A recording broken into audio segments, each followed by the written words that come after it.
عبداللہ جب مجیر الدین کے سامنے آ کھڑا ہوا اور جھک کر اس نے لوہے کا وزنی ہتھوڑا جب اٹھانا چاہا تو مجیر الدین آگے بڑھا۔ عبداللہ کا وہ لباس جس میں اون بھری ہوئی تھی، جب اٹھا کر مجیر الدین نے اس کی ٹانگ ننگی کی تو اس نے دیکھا ٹانگ پر جہاں پہلے جلائے جانے کا ایک زخم تھا، اب دوسرا تازہ زخم لگا ہوا تھا۔ لباس نیچے گرانے کے بعد مجیر الدین نے بیٹھتے ہی اپنی آنکھیں عبداللہ کی آنکھوں میں ڈالی۔ اس موقع پر مجیر الدین کی آنکھوں میں آنسوؤں کی گہری نمی تھی۔ پھر اس نے دکھی اور ڈوبی ہوئی آواز میں پوچھا، عبداللہ میرے بیٹے، یہ کیا آج تو دوسری بار بھی ہارا ہے؟ حسام الدین کہہ رہا تھا کہ تم جان بوجھ کر ہارے ہو، ورنہ یہ مقابلہ تم بآسانی جیت سکتے تھے۔ دیکھو تمہارے ہارنے کی وجہ سے حسام الدین نے اپنی کیا حالت بنا رکھی ہے۔ عبداللہ ننگی زمین پر بیٹھ گیا۔ پھر وہ بڑی عاجزی اور انکساری میں کہنے لگا، میرے دونوں بزرگوں، میں کردار کی ہتھیلی سے گرا ہوا ایک انسان ہوں۔ میں خواہشوں کی ان ڈالیوں کی طرح ہوں جن کے مقدر میں سحر کی کرنیں، جگنو کے دیے، آئی بہاروں کے گیت اور خوشکن الفاظ کے بجائے آنسو لکھ دیے جاتے ہیں۔ میرے لیے خواہشوں کے پست و بالا آسمان ایک جیسے ہیں۔ یہاں تک کہنے کے بعد عبداللہ تھوڑی دیر خاموش رہا۔ حسام الدین اور مجیر الدین دونوں بھائیوں نے دیکھا، اس وقت عبداللہ کا چہرہ میلا، ہونٹ کسیلے ہو گئے تھے، لگتا تھا اس کی رگ رگ میں پل پل تاریکی پھیل کر بکھر گئی ہو، اس کی زندگی کے مرمری پیالے میں زہر گھول دیا گیا ہو۔ تھوڑی دیر تک عبداللہ بیچارہ لکڑی کے اس تختے کی طرح اداس بیٹھا رہا جسے دیمک نے چاٹ لیا ہو۔ چند ثانیوں تک وہ بوند بوند پانی کو ترستے بادل کی طرح چپ اور خاموش رہا۔ مجیر الدین اور حسام الدین نے اس موقع پر دیکھا عبداللہ کی آنکھوں میں آنسو امڑ آئے تھے۔ پھر وہ دوبارہ بولا، میں پہلے بھی انصاف کا متلاشی تھا، اب بھی انصاف کا ہی متلاشی ہوں۔ میری ماں میرے دل کی فضیل میں بننے والا پیار کا دروازہ تھی۔ میرا باپ میرے لیے شفقت و محبت کا وہ بادل تھا جو برس کر حسین باغیچوں کا تبسم عطا کر جاتا ہے، لیکن ظالموں نے میری ماں اور میرے باپ کو قتل کر دیا۔ میں اپنی ماں اور اپنے باپ کے قاتلوں کو معاف نہیں کروں گا۔ قسم خداوند قدوس کی، اگر وہ مجھ سے بچنے کے لیے پاتال میں اتر گئے تب بھی میں الجھے تنفس کی حدت کی طرح ان کا تعاقب کروں گا۔ انہیں بتاؤں گا کہ اگر تم نے میرے ماں باپ کو قتل کیا ہے تو میں بھی تم سے جینے اور خوشیاں منانے کا حق چھین لوں گا۔ یہاں تک کہنے کے بعد عبداللہ خاموش ہو گیا تھا۔ اس کی آنکھوں سے آنسو رواں تھے اور اس کے گالوں پر بہہ کر اس کے ٹاٹ کے لباس میں جذب ہونے لگے تھے۔ اس موقع پر حسام الدین اور مجیر الدین دونوں بھائیوں کی گردنیں جھکی ہوئی تھیں اور ان کی آنکھوں سے بھی آنسو نکل رہے تھے۔ تھوڑی دیر بعد عبداللہ سنبھل گیا۔ ان دونوں بھائیوں نے بھی اپنے آپ کو سنبھالا۔ پھر حسام الدین بولا اور عبداللہ کو مخاطب کر کے پوچھنے لگا، عبداللہ میرے بیٹے، میرا دل کہتا ہے، بلکہ یوں جانو کہ میں وثوق سے کہہ سکتا ہوں کہ آج کا تیغزنی کا مقابلہ تم زال بیگ پوپلزئی سے بڑی آسانی کے ساتھ جیت سکتے تھے، پھر بھی میری سمجھ میں نہیں آیا کہ تم کیوں ہارے۔ عبداللہ میرے بیٹے، میرا دل کہتا ہے کہ تو نے جان بوجھ کر ہار اور شکست کو اپنے سینے سے لگایا ہے۔ بتا بیٹے، کیا کسی نے تمہیں ایسی دھمکی دی ہے؟ قسم خداوند قدوس کی، یہ حسام الدین ایسے شخص کے لیے موت و مرگ کا پیغام بن جائے گا۔ حسام الدین کے ان پرجوش الفاظ کے جواب میں عبداللہ چند ثانیوں تک خاموش بیٹھا رہا، پھر انتہائی نحیف سی آواز میں بولا، میرے دونوں بزرگوں، میں بذات خود دیکھتی آنکھوں کا آنسو ہوں۔ جب میں زندگی میں خود ہلکی ہلکی مدھم آگ کی تپش میں جلتا رہا ہوں تو میں دوسروں کو کیوں جلاؤں، خود ہی کیوں نہ جلتا رہوں۔ اس پر حسام الدین جواب طلب نگاہوں سے عبداللہ کی طرف دیکھتے ہوئے کہنے لگا، عبداللہ میرے بیٹے، میرے بچے، تمہاری گفتگو سے میں نے اندازہ لگا لیا ہے کہ تم جان بوجھ کر ہارے ہو۔ تمہاری گفتگو کہتی ہے کہ اگر اب تک تم زندگی میں خوار رہے ہو تو اپنے آپ ہی کو جلانا چاہتے ہو اور دوسروں کو اس اذیت میں نہیں ڈالنا چاہتے، پر تمہیں میرے بچے اپنی ٹانگ پر یہ دوسرا جلائے جانے کا یہ زخم لگانے سے کیا فائدہ؟ جیسا کہ تم نے مجھے اپنی داستان، اپنی کہانی سنائی تھی کہ یہاں سے تربیت حاصل کرنے کے بعد احمد شاہ ابدالی تم لوگوں کا مقابلہ کرائے گا، اور جو تم میں سے جیتے گا نہ صرف یہ کہ اس کے لشکر کا امیر بلکہ شاہ پسند کا خطاب حاصل کرے گا۔ اب اگر تم خود چلتے ہو اور دوسروں کو چلنے سے بچاتے ہو تو کیا اس مقابلے میں بھی تم ایسا ہی کرو گے؟ خود ہارو گے اور دوسروں کو جیتنے کا موقع فراہم کرو گے تاکہ تمہیں بنیاد بنا کر وہ اپنی زندگی کی بہترین عمارت تعمیر کر سکیں۔ حسام الدین کی یہ گفتگو سنتے ہوئے عبداللہ کی آنکھوں میں آتش فشاں پھٹ پڑے تھے۔ تھوڑی دیر تک خاموش رہ کر وہ کچھ سوچتا رہا، شاید اس نے کوئی فیصلہ کیا۔ اس کے بعد وہ بولا، محترم حسام الدین، جس روز احمد شاہ ابدالی کے سامنے میرا اور ان کا مقابلہ ہوگا، اس روز میں ان لوگوں کے لیے سفاکانہ حبس بن جاؤں گا، ان کے دل کے دروازوں پر لہو کی دستک دوں گا، ان کے سویرے کو اندھیرا بنا کے رکھوں گا۔ محترم حسام الدین، ان لوگوں کے عمر کے جام میں بقا کو میں توڑوں گا اور ان کی حالت وحشت کے اندھیروں میں چیختی ہواؤں اور اداس دنیا کے آب و گل میں ادھوری سسکی جیسی بنا کے رکھ دوں گا۔ محترم حسام الدین، یہ میرے ساتھ احمد شاہ ابدالی کے حکم سے اس مکتب میں آ کر تعلیم حاصل کرنے والے کتنا ہی زور لگا لیں، لیکن میں آپ کو یقین دلاتا ہوں کہ میں ان میں سے کسی کو شاہ پسند بننے نہیں دوں گا اور نہ ہی انہیں احمد شاہ ابدالی کے لشکر کا امیر بننے دوں گا۔ اس کے بعد شاید عبداللہ کچھ مزید نہ کہنا چاہتا تھا، اس لیے کہ اس نے قریب پڑا ہوا بھاری اور وزنی ہتھوڑا اٹھا لیا تھا۔ اس موقع پر مجیر الدین بولا اور کہنے لگا، عبداللہ میرے بیٹے، جب تمہاری تربیت کے 2 سال باقی رہ جائیں گے تو میں تمہیں اپنی طرف سے ہتھیار بنا کر تحفہ پیش کروں گا۔ حسام الدین تمہیں ان ہتھیاروں کی تربیت بھی دے گا اور ان کا استعمال بھی تم خوب سیکھ کر ان کی مشق بھی کر لو گے۔ جو ہتھیار میں تمہیں بنا کر دوں گا اپنی نوعیت کے منفرد اور عجیب ہوں گے اور جنگ میں دشمن پر قابو پانے کے لیے انتہائی سود مند ثابت ہوں گے۔ جواب میں عبداللہ نے مسکراتے ہوئے مجیر الدین کا شکریہ ادا کیا۔ اس کے بعد مجیر الدین نے بھٹی سے گرم سرخ لوہے کا ٹکڑا نکال کر آئن کے اوپر رکھ دیا تھا۔ پھر عبداللہ حرکت میں آیا اور مجیر الدین کی خواہش کے مطابق اس گرم سرخ لوہے پر ضربیں لگاتے ہوئے عبداللہ بڑی تیزی سے اس لوہے کی شکل اور ہیئت بدلنے لگا تھا۔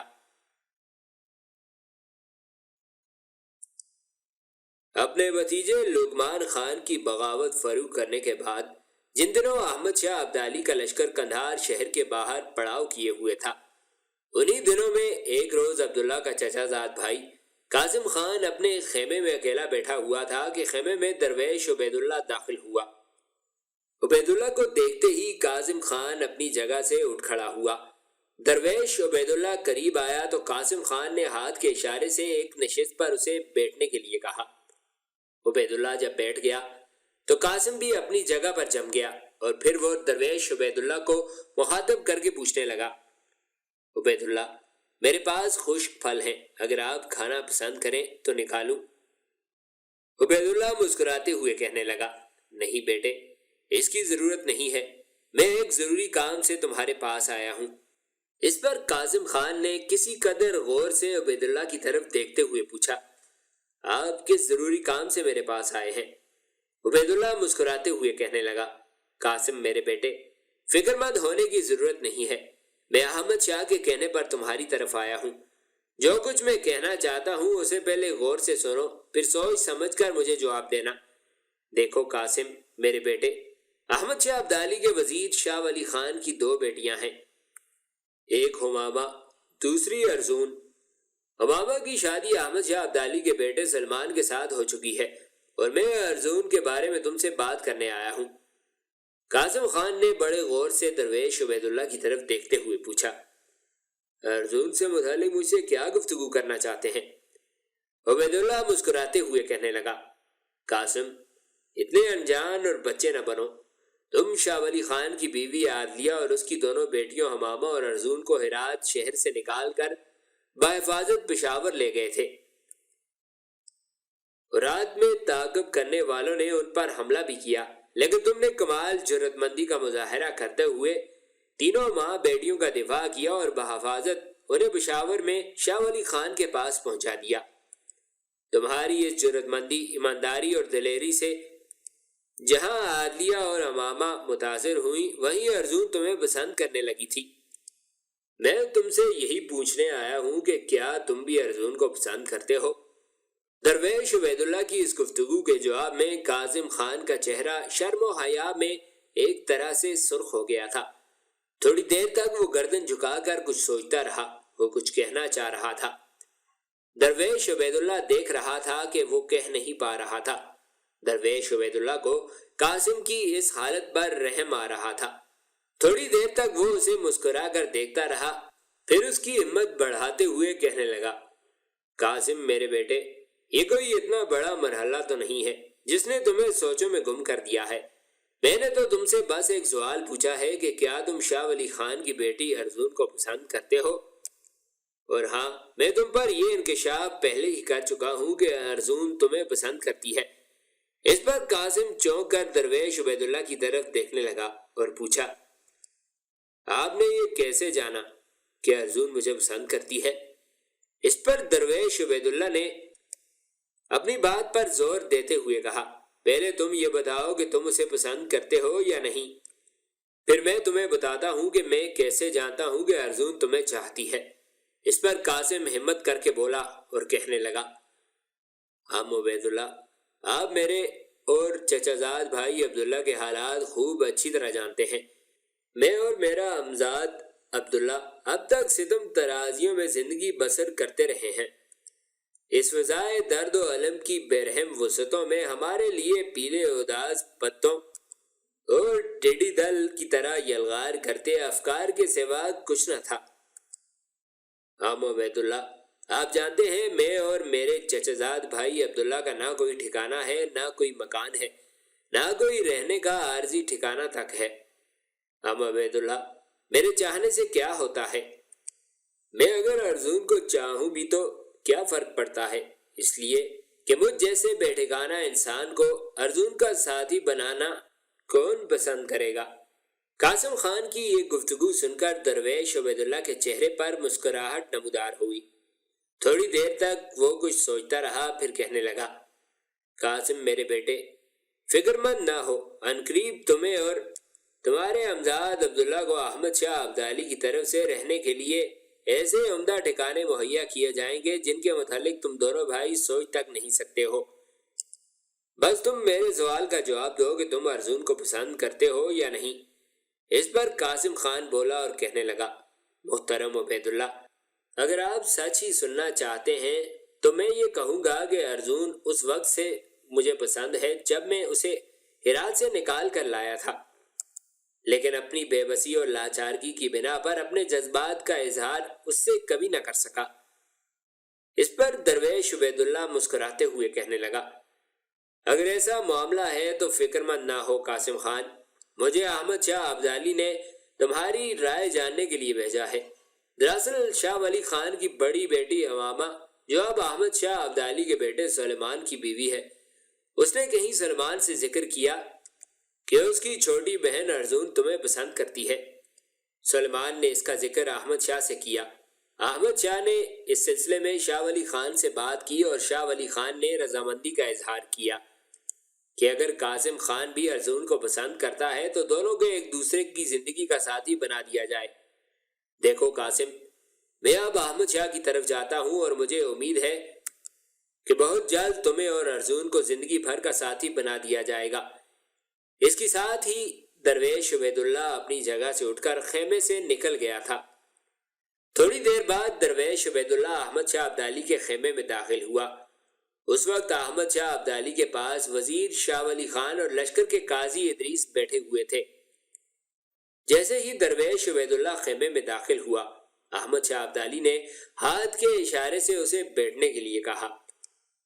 جب درویش عبید اللہ وہاں بیٹھ گیا تب احمد شاہ ابدالی نے اسے مخاطب کر کے پوچھا، عبید اللہ میرے محترم، تم قاسم خان کی طرف سے کیا جواب لے کر آئے ہو؟ اس پر درویش عبید اللہ خوشی کا اظہار کرتے ہوئے کہنے لگا، پاشا، کاظم خان ارجن کو پسند کرتا ہے۔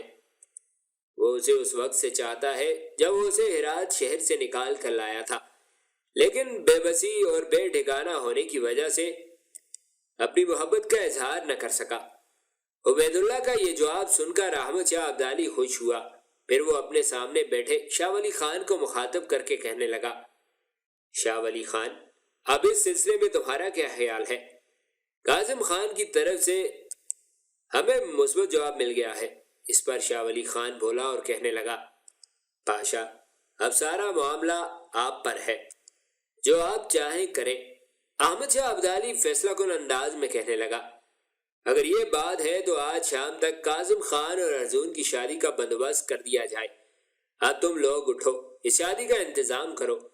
اس کے ساتھ ہی درویش عبید اللہ، وزیر شاہ ولی خان اور لشکر کے قاضی ادریس احمد شاہ کے خیمے سے نکل گئے تھے۔ اسی روز شام کے قریب قاسم خان اور شاہ ولی خان کی چھوٹی بیٹی ارجن کا نکاح پڑھا کر دونوں کو رشتہ ازدواج میں منسلک کر دیا گیا تھا۔